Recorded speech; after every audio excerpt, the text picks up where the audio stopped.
It's a story, and it happened on a night not unlike tonight. It's called The Highwayman by Alfred Noyes. The wind was a torrent of darkness among the gusty trees. The moon was a ghostly galleon tossed upon cloudy seas. The road a ribbon of moonlight over the purple moor when the highwayman came riding. Riding, riding. The highwayman came riding up to the old inn door. He'd a French cocked hat on his forehead and a bunch of lace at his chin, and a coat of claret velvet and breeches of brown doe skin. They fitted with never a wrinkle. His boots were up to his thigh, and he rode with a jeweled twinkle. His pistol butts a-twinkled, his rapier hilt a-twinkled, under the jeweled sky. And over the cobbles he clattered and clashed and up to the old inn door, and he tapped with his whip on the shutters, but all was locked and barred. So he whispered a tune to the window, and who should be waiting there but Bess, the landlord's daughter, the landlord's black-eyed daughter, plaiting a dark red love knot into her long black hair. And dark in the dark old innyard, a stable wicker creaked, where Tim the ostler listened. His face was white and peaked, his eyes were hollows of madness, his hair like moldy hay. But he loved the landlord's daughter, the landlord's red-lipped daughter.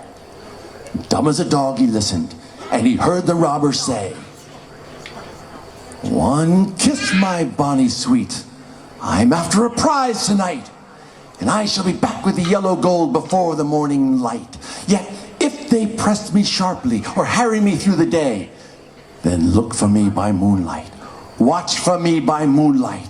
I'll come to thee by moonlight, though hell should bar the way." Then he rose upright in his stirrups. He scarce could reach her hand, but she loosened her hair at the casement. His face burnt like a brand as the black cascade of perfume came tumbling over his face, and he kissed its waves in the moonlight. Oh, sweet, sweet black waves in the moonlight. And then he rose upright in the moonlight and galloped away to the west. Now he did not come in the dawning, and he did not come at noon. And out of the tawny sunset before the rise of the moon, when the road was a gypsy's ribbon looping the purple moor, a redcoat troop came marching, marching, marching. King George's men came marching up to the old inn door. And they said no word to the landlord. They drank his ale instead. But they gagged his daughter and bound her to the foot of her narrow bed. Two of them knelt at the casement with muskets at their side. There was death at every window and hell at one dark window. For Bess could see through the window the road that he would ride. They tied her up to attention with many a sniggering jest. They bound a musket beside her, the muzzle beneath her breast. "Now keep good watch." And they kissed her. She heard the doomed man say, "Look for me by moonlight, watch for me by moonlight. I'll come to thee by moonlight, though hell should bar the way." She twisted her hands behind her, but the knots, they held good. She writhed her hand till her fingers were wet with sweat or blood, until she stretched and strained in the darkness, and the hours crawled by like years, till now, on the stroke of midnight, cold on the stroke of midnight, the tip of one finger touched it. The trigger, at least, was hers. The trigger of one finger touched it. She strove no more for the rest.